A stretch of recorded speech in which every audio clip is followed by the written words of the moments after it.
Bill that seeks to amend the Raw Materials Research and Development Council of 2022, sponsored by Senator Nwebo Peter, is in the works in the National Assembly and aims to boost Nigeria's local manufacturing and processing industries. The amendment bill, which scaled its second reading on December 10, 2024, grants the Council the mandate to enforce compliance with provisions of the proposed bill, which seeks to prohibit the export of raw materials in its virgin form without at least 30% value addition. The bill, when passed into law, is seen by many industry watchers and experts as a crucial step towards Nigeria's industrialization and sustainable economic growth. If the provisions of the bill are implemented adequately, it will stimulate economic growth, create job opportunities, and increase capacity to reduce reliance on imported raw materials. And so joining us to discuss the provisions and benefits of the Raw Materials Research and Development Council of 2022 is Professor Nailogo Ike-Muonso, who is the Director General, Raw Materials Research and Development Council. Thank you for joining us, Professor Nailogo. Thank you for having me. What's your overall disposition to the bill? Well, I think the bill is not, in terms of acceptance, in terms of the eagerness to welcome the bill has been there. Okay. So I think it's something that's across the continent. It's a sentiment across the continent. Many analysts, in fact, for us pursuing the bill, drew from the interest of the president, our president, who in the last UNGA, represented by the vice president, harped on the impoverishment of the continent by the exporting of raw materials without beneficiation and importing goods produced out of these raw materials at far exorbitant prices. But it's not only our president has been talking about this. In fact, many African patriots have been on this. So it's not something that is entirely new, but it is at the very heart, and it is foundational to the prosperity of Nigeria and the continent at large. Which is what I'm going to ask you now. How does this impact, when it becomes law, how does it impact on the work that you do? The work that we do as a council really, from its very beginning, should have been around this policy, around this bill, to be honest. Because that is the single most important thing that we need to offer this country.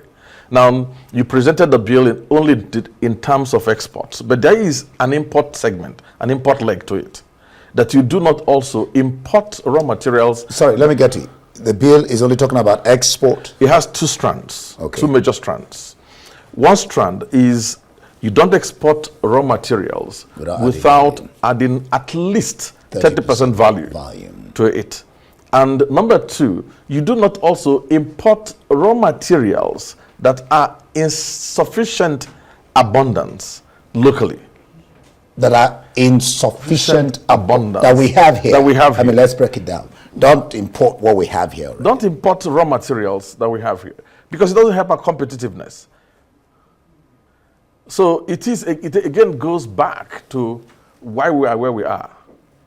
So as a country, frankly speaking, if we want to break out of poverty, if we want to be where we are supposed to be, then we should accord this bill the most important priority attention it deserves. When we talk about 30% VAT, value added, value added, give me or the viewer an example of what we're talking about. For example, if you're importing yam, or if you're, exporting yam, or exporting cassava, what are we looking at here, adding 30% value?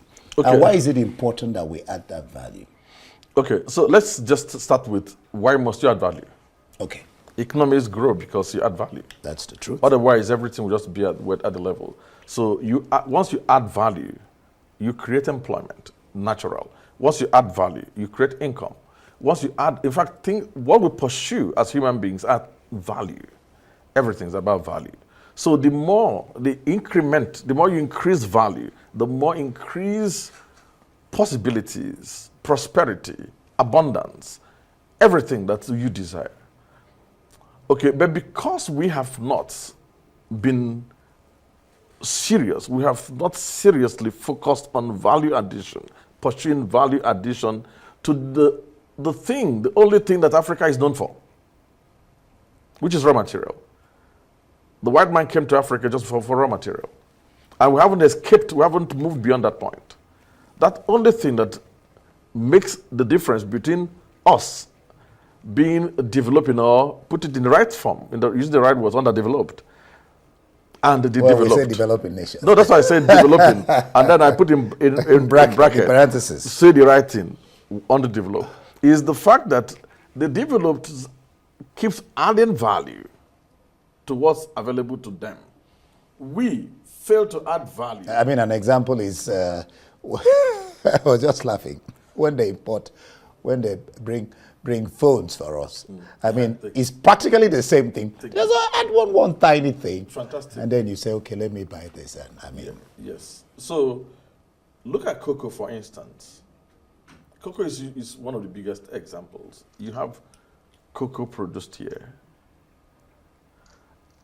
And then you wash cocoa.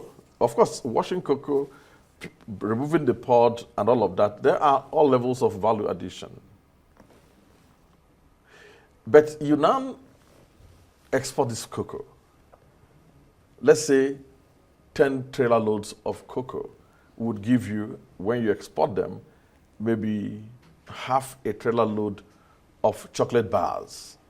But half a trailer load of chocolate bars that you import are far more expensive than all the trailer loads of cocoa that you have. That you export. And so you export jobs, you export opportunities, you export prosperity, and you lose them. And that's what's happening from cashew to potassium, to lead, to zinc, to mango, which we have in abundance here. And so what we are saying is, before you export anything, add value to it up to at least 30%. Now, 30% might varies from, from commodity to commodity or product to product, depending on end of market demands or end of market specifications, but at least let there be significant value that when we look at it, it should at least amount up to 30%. Do you earnestly think that in light of, some have called it Trump's madness, some have called it, I mean the tariffs, yes, fighting the whole world, that this is probably an exercise, an academic exercise? Do you think so in the light of Trump's recent tariffs? You mean the bill? I mean the bill, yes. No, the bill is now, in fact, the bill is prophetic, really, to be honest, because it is the biggest solution that we have today. What Trump is saying is, I'm protecting my country. Yeah. Protect your own country. And that's what he's saying to the whole world. We have a slammed 14% on us. One small, let's say you import, you export stuff, or okay, let's say you're importing things from the US. Raw materials that we have in abundance here. Here.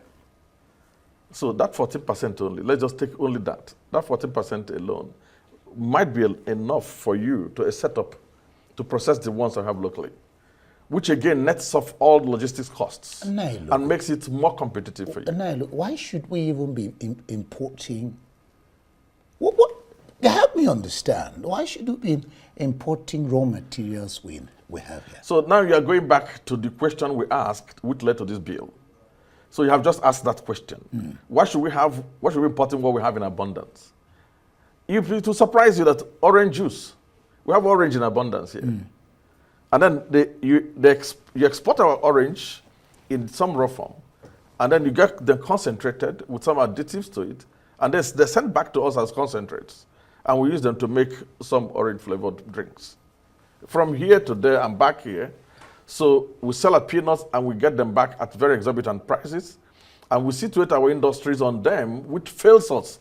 So it is not sustainable. So that's the way to go. If Trump is slamming the world, not Nigeria alone, what we need to go back to tell us is our raw materials. I'm afraid we have to leave it here. Sorry about that. Okay, can I just do 2 minutes? It's too long. No, 2 minutes. Do 30 seconds. Okay, 30 seconds. What we have done, just finally, a number of things we have put in place for this. Maybe we'll come back to talk about this. Maybe. But the last thing I have to tell you is we are convening the Africa Raw Materials Summit, the first of its kind. And the reason we're doing this is that we want to escalate this discussion. 2 things we're pursuing basically. The intra-African market for raw material, because that's one of the single most important... 30 seconds. You're exceeding it. I'm sorry. Maybe get back here. We'll have to work with time. Thank you so much, Professor Ike-Muonso, discussing the raw materials bill.